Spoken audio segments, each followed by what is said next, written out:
Colombia tiene una cultura clasista, una cultura del arribismo que vino en parte en los últimos 50 años por la inmersión y la incursión del narcotráfico en nuestra vida. No quiere decir que sea únicamente ese el factor. Desde que somos república, de alguna manera, las élites blancas de ciertas ciudades como Popayán y Bogotá se impusieron sobre otras y en ese sentido dieron una idea cultural de la nación.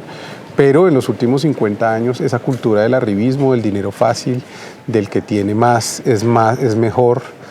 pues se impuso entre todas y todos nosotros. Y hoy vemos con gran dolor cómo dentro de los propios círculos sociales se tolera, se convive y se acepta que aunque se sepa que los dineros provienen de actividades ilícitas como la corrupción, como el narcotráfico, como el robo, como el asalto a la buena fe de los otros, en el sentido, por ejemplo, de los casos como Interbolsa o como el casos estos de crímenes de cuello blanco, no nos importa y miramos para otro lado porque socialmente nos parece que todo es tolerable. No hay en la vida nada tan importante, pero a la vez tan impreciso como lo es la cultura. La música, la gastronomía, la lengua configuran una cultura y a la vez muchas culturas. ¿Quién mejor para hablar de ese tema que el ministro de Cultura, justamente, Juan David Correa, quien nos recibe muy amablemente en el ministerio? Por supuesto, gracias a quién y qué. Y bueno, yo no creo que sea tan impreciso, creo que todo lo contrario. Nacemos en la cultura, estamos dentro de la cultura, compartimos diversas culturas. No solo hay culturas de lo virtuoso y de lo bueno, también este sistema ha engendrado culturas brutales que nos han impuesto valores y formas que han sido muy duras para este país. Así que ese es el reto de este ministerio, empezar a trabajar en que se hace necesario un cambio cultural en este país, un cambio de mentalidad, un cambio de formas de relaciones con esos otros que no han sido incluidos en el relato nacional. Bueno, digamos que el gobierno de Gustavo Petro puso también un poco el ojo en eso desde su llegada justamente a la Casa de Nariño, y es el cambio del nombre, ¿no? Ministerio de Cultura a Ministerio de las Culturas, las Artes y los Saberes, ¿no? Sí, yo le agradezco eso a la exministra Patricia Ariza, a la luchadora, a la dramaturga, a alguien que en este país durante muchos años, cuando muchos callaban, ponía el pecho, tanto lo ponía que le tocó andar con un chaleco antibalas y ser amenazada por su dignidad y por sus protestas firmes ante una cultura precisamente del paramilitarismo, de la violencia, del narcotráfico que se nos impuso en el país en los últimos 50 años. Así que la idea de Patricia creo que es muy importante porque aunque al principio se la consideró una idea demagógica por ciertos sectores, lo que nos puso fue hablar precisamente sobre ese país que no hemos reconocido. ¿Cuántas culturas hay en este país? ¿Cuántos pueblos indígenas diferentes? ¿Cuántos pueblos negros, raizales, palenqueros, afros, rom hay en este país? ¿Cuántas culturas urbanas? ¿Cuántas culturas regionales? Imaginar todo eso nos permite entender que somos parte de un territorio imaginario que se llama Colombia, que comparte diversas geografías, sensibilidades, climas, formas de relacionarse con la naturaleza. Y eso yo creo que es esencial para construir un país y construir la paz en Colombia. Si no conocemos y entendemos este país culturalmente, por eso lo cultural es tan importante, probablemente vamos a seguir tratando de proponer cambios sobre los aspectos, digamos, más visibles de las inequidades sociales, como el ordenamiento alrededor del agua, el trabajo, la economía, que por supuesto son fundamentales y que por supuesto son trascendentales, como la salud o la educación, pero creo que en el centro de esa reflexión tiene que estar quiénes somos culturalmente, cómo nos hemos relacionado con el territorio culturalmente. La inversión y la intervención en educación no puede ser la misma culturalmente hablando en el litoral pacífico que en la Guajira. El tratamiento del tema del agua no es lo mismo, las formas de organización alrededor del agua de los pueblos guayú en el desierto que de los pueblos con la abundancia de agua que se tiene en el litoral pacífico, y que los dos viven el drama de la falta de inversión y de la falta de visión de quienes han gobernado históricamente el país y han dejado a muchos lugares, ahí sí, suponiendo que hay culturas más importantes que otras, sin un recurso tan esencial como es el agua para todas y todos los colombianos. Toca usted un punto importantísimo y es la descentralización de los esfuerzos en la cultura, ¿no? Hubo anteriormente una cultura que era, por decirlo así, una élite, y luego llegamos a comprender que hay cultura en lo cotidiano, hay cultura en las costumbres de las regiones. ¿Cómo ha sido ese trabajo por descentralizar los esfuerzos y llegar a las regiones? Yo creo que lo que mencionas es muy importante. Ha habido un comportamiento en lo cultural que se ha pensado y se ha ejecutado, por lo menos en las políticas públicas, desde eso que se llaman las ciudades letradas, o que Ángel Rama llamó las ciudades letradas. Es innegable la relación del poder y la gramática en este país. Es innegable que las decisiones sobre esos territorios obedecieron a ideas culturales que tienen que ver con el racismo, que tienen que ver con la racialización, que tienen que ver con el clasismo, que tienen que ver con considerar que hay culturas superiores a otras, y evidentemente eso produjo pues unos dramas sociales en este país muy grandes y muy fuertes. Evidentemente lo que se ha producido en el país es un drama también en ese sentido, un drama en no reconocer el valor y las formas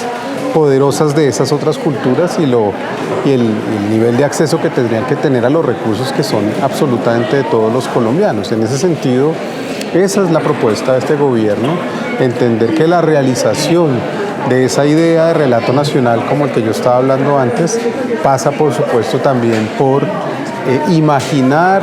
y dejar que otros imaginen su propio destino cultural, su propio destino territorial, su propio desarrollo, y que no sea desde los escritorios, sino desde los territorios, desde donde se decida los presupuestos, las políticas, las formas de organización. Si no transformamos eso, Colombia difícilmente va a transitar hacia un camino de paz. La paz no es un acuerdo, no es una firma de un documento, la paz es un crecimiento de los territorios excluidos de este país, es una verdad judicial y una verdad democrática que tiene que ver, por supuesto, también con un tema cultural, de entender que en este país se produjeron una serie de crímenes que tienen una sistematicidad, que tienen un comportamiento, digamos, no expediente por expediente, sino un gran proyecto de arrasamiento en este país, que ocurrió sobre este país, que es el proyecto paramilitar, fundamentalmente, que tiene que ver con el narcotráfico, que instaló también entonces una cultura entre nosotros, y por supuesto que tiene que ver con una verdadera cultura de paz. ¿Qué es una cultura de paz? Es una cultura de la convivencia, es una cultura del diálogo social, es una cultura en donde los adultos empecemos a ponernos problemas difíciles también en lo personal. No estamos pensando, como lo mostró uno de nuestros contratistas hace unos días en Twitter, Tomás Molina, filósofo, que puso el ejemplo de un padre tratando de entrar a un ascensor en un centro comercial con un niño de 6 años, insultando a todo el mundo porque llevaba 5 minutos esperando el ascensor y le parecía demasiado tiempo, y a los gritos y con groserías se metió y no se daba cuenta que su hijo lo estaba mirando absorto. Esa cultura de la violencia, esa cultura de la impaciencia, esa cultura de creer que uno tiene más derechos que los demás, de que no hay el derecho, la necesidad de hacer filas si uno tiene privilegios, de que uno se puede saltar las conductos regulares, de que las reglas y las normas son solo para unos pocos, de que uno tiene más derechos que los demás, por supuesto, son formas culturales que tenemos que controvertir y debatir entre todas y todos, si es que queremos la paz. Por eso la cultura de paz en ese sentido es un legado y es un mensaje que le han dado las comunidades en este país. Si no puedes mirar tú como los wayú, que son una cultura, la cultura indígena más grande de este país, casi 700.000 habitantes en ese desierto, su resistencia a procesos de devastación, exterminio, culturales, ha sido su propia cultura. Y ahí los tienes resistiéndose a través de su lengua, de su organización, del respeto a unas normas sociales que les han permitido transitar este momento de 5 siglos de historia dolorosos, en donde se los ha sometido, se los ha muchas veces exterminado, se los ha hecho parte de violencias que tienen que ver con este país, como la bonanza marimbera, y a pesar de todo eso, estos pueblos culturalmente se han sobrepuesto y siguen resistiendo en los territorios. Creo que todos esos aprendizajes los tenemos que hacer como país, y para redondear la respuesta, entonces, creo que esas élites tienen que empezar a mirar a este país, como dice Mauricio Rodríguez en una columna de reciente publicación en Cambio, sin tanto egoísmo, sin tanta prepotencia, sin tanta idea de que ellos tienen más derechos que los demás, y con una curiosidad, si se quiere, mayor sobre todas estas personas que son culturalmente iguales a nosotros y que comparten formas e ideas y lengua, y una lengua que nos hace parte de este territorio, insisto, imaginado, que se llama Colombia. Según lo que me acaba de decir, podríamos decir básicamente que hay unos sectores que promueven también de alguna forma una cultura arribista frente a lo que es Colombia en regiones.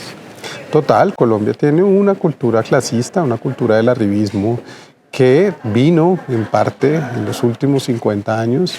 por la inmersión y la incursión del narcotráfico en nuestra vida. No quiere decir que sea únicamente ese el factor. Desde que somos república,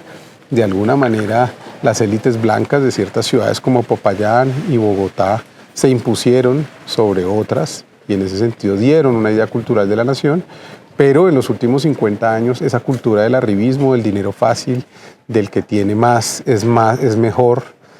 pues se impuso entre todas y todos nosotros. Y hoy vemos con gran dolor cómo dentro de los propios círculos sociales se tolera, se convive y se acepta que, aunque se sepa que los dineros provienen de actividades ilícitas como la corrupción, como el narcotráfico, como el robo, como el asalto a la buena fe a los otros, en el sentido, por ejemplo, de los casos como Interbolsa o como casos estos de crímenes de cuello blanco, no nos importa y miramos para otro lado porque socialmente nos parece que todo es tolerable. Y yo creo que eso tiene que cambiar en esta sociedad, y para eso también está un Ministerio de las Culturas. Una exministra me llama activista y no ejecutivo por plantearle estos debates al país. Yo creo que nosotros representamos un gobierno de izquierda, progresista, y estas ideas del cambio son las que queremos promover. Si eso quiere decir ser activista, pues tenemos mucho orgullo, o yo tengo mucho orgullo en todo caso, de representar un gobierno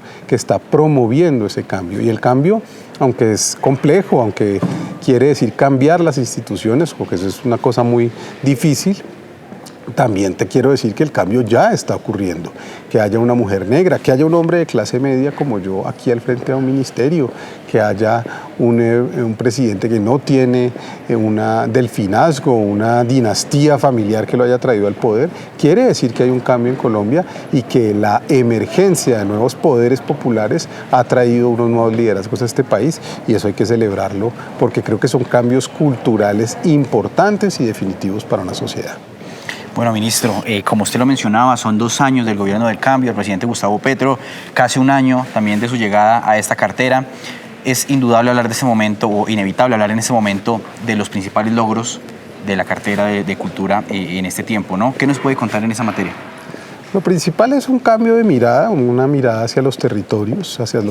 excluidos, a través de una serie de acciones que pasan precisamente por los gobiernos con el pueblo que hemos hecho con el presidente, y un compromiso en la inversión territorial, y unos pactos culturales por la vida y por la paz, que son ejercicios de intervención en el territorio, desde el territorio y no desde el escritorio. Eso nos ha hecho comprometer recursos, y que este año comprometamos el 70% de nuestros recursos destinados para el sector cultural en estos territorios, que son Nariño, Cauca, el litoral pacífico, Chocó, Catatumbo, La Guajira y todo lo que sería el sur del Caribe, y algunos puntos como una subregión del Tequendama en Cundinamarca, el norte del Tolima, y otros puntos, digamos, determinados en la inversión de las políticas culturales y del dinero para los gestores, artistas, sabedores de estos lugares. El segundo, por supuesto, la puesta en marcha del gran programa presidencial de educación artística y cultural que se llama Sonidos para la Construcción de Paz, que es la llegada de instrumentos y profesores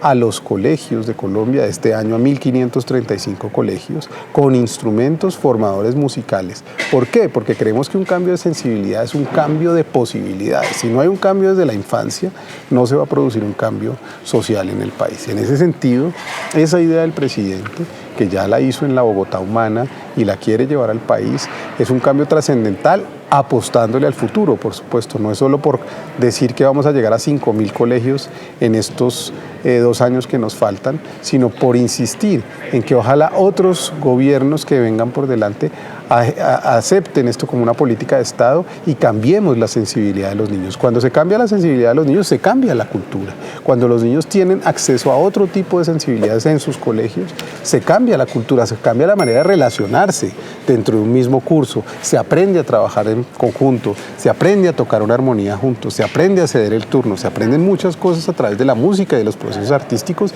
Eso no es un discurso, eso es una verdad, está comprobada. Ese sería el segundo logro. Lo tercero, por supuesto, la puesta en marcha de la renovación del Hospital San Juan de Dios como un símbolo de la salud pública en Colombia. El símbolo de la salud pública en Colombia es más allá de que un edificio patrimonial, que es precioso y que lo vamos a entregar en casi en un 80% en estos años que nos quedan de gobierno en 2026, sino un símbolo de que lo público nos pertenece, de que una idea de salud y de cuidado puede ser distinta en este país, de que esos pabellones, ese aire, esa forma de contacto con la naturaleza, la investigación científica puede ser un tema virtuoso. Yo nombraría, por supuesto, el tema del Galeón San José como un proyecto, no como quieren decir algunas críticas por ahí, de que esto es un proyecto patriarcal, todo lo contrario, lo que se trata de esto es de convencernos de que aquí hay un proyecto de investigación científica y cultural que tiene que ver con el reconocimiento del fondo marino y de ese patrimonio cultural de la nación como una posibilidad de entender el territorio como un territorio biocultural, en este caso sumergido. Yo podría mencionar otros logros y otras conquistas, por supuesto, la puesta en marcha de un banco de proyectos culturales para convertir a esos proyectos en procesos de formación artística y cultural, la convocatoria que hicimos a mayores de 70 años, por supuesto exigua, solamente 60 premios, pero 60 premios que son 60 premios nacionales de cultura que excluyen a un montón de gente, pero que reconocen la experiencia y el trabajo de mayores de 70 años, sabedores, artistas y gestores culturales de este país, lo cual no es poco. La convocatoria Jóvenes por el Cambio, que ha destinado más de 20.000 millones de pesos en proyectos para jóvenes en el país, y evidentemente todo el trabajo que venimos haciendo desde las diversas direcciones del Ministerio, bibliotecas públicas y las dotaciones, el fortalecimiento, por supuesto, de todo el sistema de comunicaciones comunitarias que estamos haciendo desde la Dirección de Comunicaciones, el fortalecimiento de los procesos artísticos de danza, circo y teatro que se están poniendo en marcha en diversos territorios excluidos del país, el papel determinante del Centro Nacional de las Artes como la gran infraestructura cultural que está aquí en La Candelaria, en el centro de Bogotá, pero que no se queda sentada esperando a sus públicos, sino que está construyendo una gran red nacional de teatros para que se conviertan en dos cosas. Uno, en mecanismos de circulación de las agrupaciones que vienen a Bogotá y en las agrupaciones regionales y departamentales. Y dos, en que, como en el caso del Teatro César Conto, que vamos a entregar en Quibdó el próximo año, en agosto, con una inversión de 15.000 millones de pesos, se conviertan en centros de educación artística y cultural. Es decir, teatros generan economía popular porque hay circulación de grupos, teatros generan redes de circulación para otros grupos y teatros que se conectan nos van dando una idea de nación que no hemos podido recuperar porque el cuerpo de la nación también fue fragmentado, porque el cuerpo de la nación, como lo dijo el padre de Ru al entregar el informe de la Comisión de la Verdad, que está cumpliendo 2 años esta semana, fue desmembrado. Tenemos que volver a recuperar ese cuerpo que somos y para recuperarlo nos hace falta reconocer quiénes somos, quién es el artista de la costa, que tiene que ver conmigo, que vivo en el Amazonas, qué sensibilidad comparto con la gente del Catatumbo, cuáles ideas puedo compartir con la Guajira, qué quiere decir ser de Bogotá e ir a otro territorio y no creer que soy mejor que otros territorios. Es decir, cuando empecemos a tejer de nuevo ese cuerpo nacional, ese cuerpo que fue desmembrado durante todos estos años de violencia, creo que ese cuerpo empezará a respirar y a tener una nueva idea de posibilidades de futuro que creo que son, insisto, definitivas a través de lo cultural, lo artístico, los saberes populares, por supuesto, y la memoria de quiénes fuimos y de lo que somos y de lo que seremos. Ministro, hay un logro que quizá de pronto que quedó un poco en el aire y que me lleva también a pensar en otra cosa, ¿no? muchas críticas ha recibido el presidente Gustavo Petro por sus múltiples viajes al exterior. Sin embargo, está revisando unas cifras del Instituto Colombiano de Antropología e Historia, en el que señala que desde 2012 hasta la fecha se han recuperado cerca de 1.700 piezas del patrimonio precolombino de Colombia, de las cuales más de 500 han sido durante este gobierno, ¿no? ¿Qué nos puede contar sobre este tema? 850 piezas han sido repatriadas en estos 2 años apenas. Muchas de ellas provenientes de Italia, de Bélgica, de Alemania. Estamos, por supuesto, proponiéndole a España la conversación sobre la colección Quimbaya, que está en el Museo de América, allá en Madrid. Y yo celebro esto como un logro incontestable del gobierno, pero también como una idea distinta. Cuando usted dice que el presidente ha sido criticado por viajar al exterior, a mí me produce apenas un poco de vergüenza ajena que se critique a alguien por hacernos parte del mundo. Colombia ha sido un país parroquial, encerrado en sus propios dilemas, en sus propias rabias, en sus propias discusiones, en sus propias desconfianzas, y no se ha dado cuenta que somos parte del mundo, que ocupamos un lugar central en el mundo. Y esa idea de ocupar un lugar central en el mundo tiene que ser reivindicada. Si midiéramos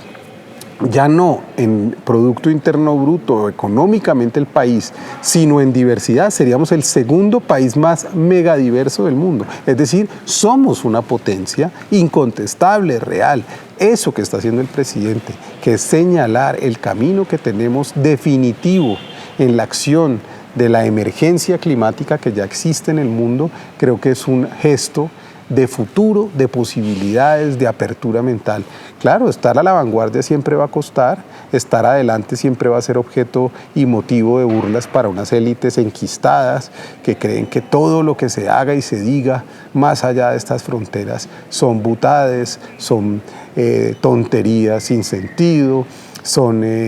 fórmulas de la imaginación y del discurso, y no son datos sino puros relatos. Yo creo lo contrario, yo creo que la imaginación, y lo demuestra un hombre como Gabriel García Márquez, es la que nos ha dado un lugar en el mundo. No son los datos, es la imaginación de gente como Gabriel García Márquez, es la imaginación de gente como Doris Salcedo, es la imaginación de gente como Joe Arroyo, es la imaginación de gente como Carlos Canamijoy, es la imaginación de nuestros artistas, de nuestros sabedores, de nuestros deportistas, de nuestra fuerza, la que nos ha dado un lugar en el mundo, no precisamente nuestros datos macroeconómicos las que nos ha dado un lugar en el mundo. Entonces hay que empezar a considerar que si nos seguimos burlando y convenciendo de que la medida de nuestras ambiciones está,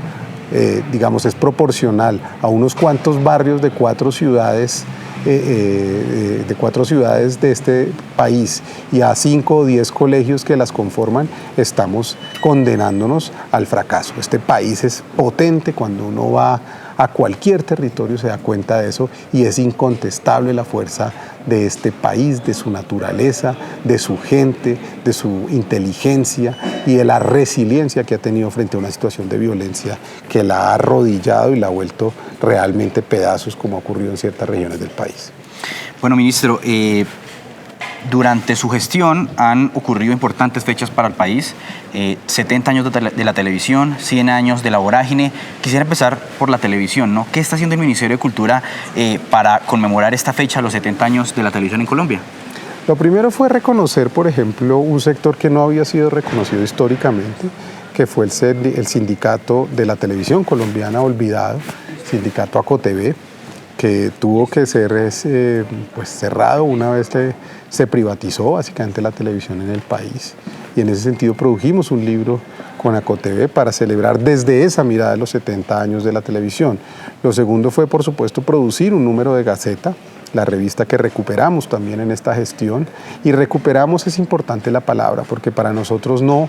hay una venganza contra el pasado, hay una recuperación de ciertas formas del pasado que fueron muy importantes en la gestión cultural del país, entre ellas esta revista a la que no le cambiamos el nombre, sino que le hacemos un homenaje y seguimos adelante con ella, que tiene un estupendo especial sobre estos 70 años, una serie de conversaciones que están dándose en diversos escenarios culturales del país, y por supuesto la puesta en marcha de una conversación, si se quiere, con diversos medios regionales y nacionales para incidir en la producción de contenidos desde el Ministerio de las Culturas, las Artes y los Saberes, para recuperar también algo que se hizo en el pasado que fue muy bueno, que es la franja, por ejemplo, cultural que tenía Señal Colombia en su momento. Yo creo que ese es uno de los mandatos que tenemos. Ya vamos a empezar a producir algunos programas en los estudios de Presidencia de la República, me confirmó ayer uno de sus asesores que nos abrieron ese estudio. Ya estamos en conversación con RTBC y ya vamos a empezar a tener una serie de conversaciones con los canales regionales para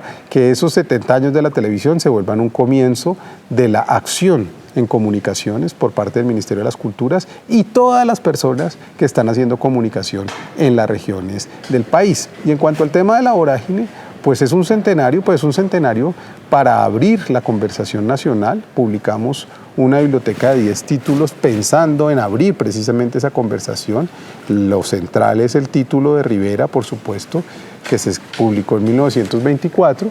pero lo siguiente es rodear a ese título de Rivera con una cantidad de conversaciones que hemos evitado tener. Una de ellas, por supuesto, el Holocausto y el asesinato de más de 60.000 indígenas en la Amazonía colombiana que fueron vilmente esclavizados, sometidos y asesinados sin que el Estado colombiano haya reconocido, y destinando y conminando a esa novela, más bien condenando, no combinando, condenando a esa novela a ser una ficción,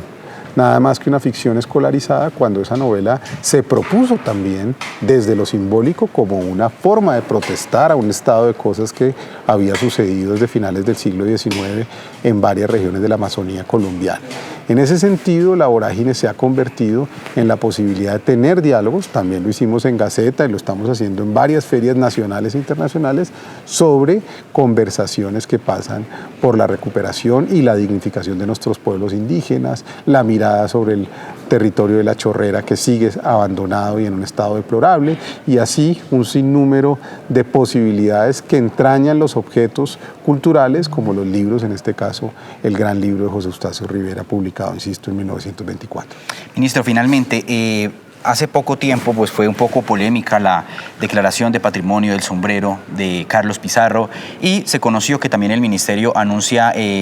hacer algunos homenajes, por ejemplo, al Monumento de la Resistencia, recordado del paro nacional. ¿Qué nos puede contar sobre este tema? Yo creo que está bien que se abra una conversación, una polémica y una discusión.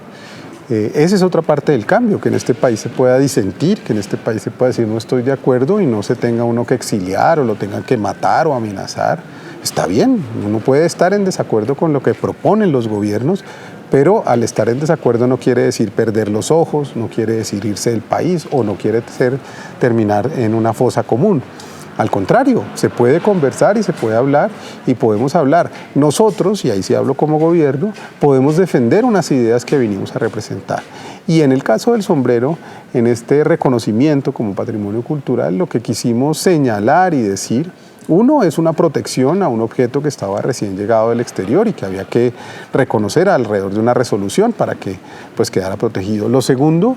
que nosotros creemos que ese objeto es un objeto de paz. Era el objeto o una prenda, digamos, de vestir que llevaba un hombre que había firmado la paz, que era candidato presidencial de este país y al que asesinaron en un vuelo comercial de este país. Si eso no es suficiente símbolo, yo creo que la conversación está quedando trunca en el país. Si seguimos comparando o creyendo o equiparando ese símbolo o ese sombrero con el símbolo de un hombre que algún día, antes de ese episodio, había abrazado las armas, se había levantado en contra del estado de cosas, entonces estamos equivocando las conversaciones. La reivindicación es sobre el símbolo de paz que representa esto, y es la invitación que estamos haciendo. Que eso produzca incomodidad, está bien. Que las víctimas protesten, también está bien. Vamos a tener este viernes, no sé cuándo salga esta charla, pero este próximo viernes en el Museo Nacional tendremos una conversación con una de sus víctimas, una de sus más críticas a nosotros en este momento por estos objetos, que se llama Elena Urán, hija del magistrado Carlos Urán, a quien yo, por supuesto, le edité un libro sobre los hechos ocurridos de manera dramática ese 6 y 7 de noviembre de 1985, en los cuales las fuerzas militares sacaron a su padre vivo del palacio, lo asesinaron y lo volvieron a meter como si hubiera sido parte de los combates su muerte y no como parte de un asesinato que ya se demostró. Y evidentemente está bien que haya una conversación y una puesta en tensión de estos símbolos. menos. Yo creo que un país que es capaz de hablar de estas cosas sin matarse es un país que está preparado para una verdadera cultura de paz. Ministro, entonces el Monumento a la Resistencia también podría ser parte de ese patrimonio. Estamos en este proceso de reconocimiento, primero como patrimonio cultural y después de elevarlo a una declaratoria de bien de interés cultural, que es lo que se hace a través del Consejo Nacional de Patrimonio. ¿Hay algún otro símbolo que también se esté pensando incluir en esta declaratoria? Hemos considerado hacer un inventario de este tipo de objetos que están en el Museo Nacional para emitir una resolución declarando el reconocimiento de estos objetos que han puesto las tensiones del conflicto en Colombia como parte de una colección de objetos de paz. Eso lo estamos elaborando en este momento aquí en la Dirección de Patrimonio del Ministerio. Perdón, ahí esa parte la retomamos. Ya al final, ya se cierra. Ministro, no me queda más que agradecerle por el espacio que le dedicó aquí en Ike.com para hablar de esos temas tan importantes para la sociedad y pues bueno, también para todos nuestros lectores. No, gracias a ustedes por la audiencia, gracias a ti por las preguntas y bueno, espero que sigamos adelante construyendo juntos un país. Este acuerdo nacional que estamos promoviendo no es un acuerdo nacional de palabra, es un acuerdo nacional que tiene que empezar en cada uno de nosotros con un sentimiento de generosidad, de hospitalidad, de amplitud, de dejar de considerar a los otros enemigos, de dejar de referirnos a los otros de maneras clasistas, racistas, arribistas. Creo que podemos cambiar y podemos cambiar juntos y quizás poner en duda a aquellos que siguen insistiendo que ese es el discurso y que esas son las formas que se merece este país. Yo creo que hay otras y la gente de este país lo demuestra plausiblemente en cada uno de los rincones que hemos visitado en la gestión de este ministerio. Mil gracias. Igualmente a todos ustedes invitarlos a conocer más detalles de esta entrevista en Ike.com. El placer de saber, ver y oír más.